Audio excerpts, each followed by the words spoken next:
தமிழ்நாடு கேரளா எல்லைப் பகுதிகளில் Nipah virus தடுப்பு நடவடிக்கைகள் தீவிரப்படுத்தப்பட்டுள்ளதால் தமிழகத்தில் நிஃபா வைரஸ் பாதிப்பு இல்லை என மக்கள் நல்வாழ்வுத்துறை அமைச்சர் மா சுப்பிரமணியன் தெரிவித்துள்ளார்.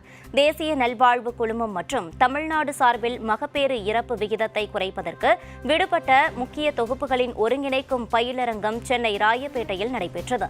இந்த நிகழ்ச்சியில் கலந்து கொண்ட பின்னர் செய்தியாளர்களிடம் பேசிய மக்கள் நல்வாழ்வுத்துறை அமைச்சர் மா சுப்பிரமணியன், சென்னையில் உள்ள மகப்பேறு மருத்துவமனைகளில் கர்ப்பிணி பெண்களுக்கு யோகா பயிற்சி பல ஆண்டுகளாக வழங்கப்பட்டு வருவதாகவும், தற்போது மத்திய அரசு அனைத்து ஆரம்ப சுகாதார நிலையங்களில் யோகா பயிற்சி வழங்க அறிவுறுத்தியுள்ளதாகவும் கூறினார்.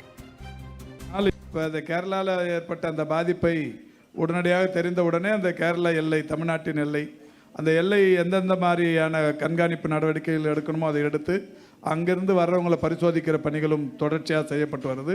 அது பேருந்துகளில் பயணிப்பவர்களாக இருந்தாலும், கார்களில் பயணிப்பவர்களாக இருந்தாலும், அல்லது இருசக்கர வாகனங்களில் பயணிப்பவர்களாக இருந்தாலும் தொடர்ந்து கண்காணிக்கப்பட்டு வருது. அங்கிருந்து யாராவது ஃபீவர் சிம்டம்ஸோடு வந்தாங்கன்னா அவங்கள இங்கே தமிழ்நாட்டு மருத்துவமனைகளுக்கு வர்றவங்கள தொடர்ச்சியாக எந்த மாதிரியான மருத்துவ நடவடிக்கைகளுக்கு பிறகு திரும்பி கொண்டிருக்கிறார்கள் என்பதையும் தொடர்ந்து கண்காணித்து கொண்டிருக்கிறோம்.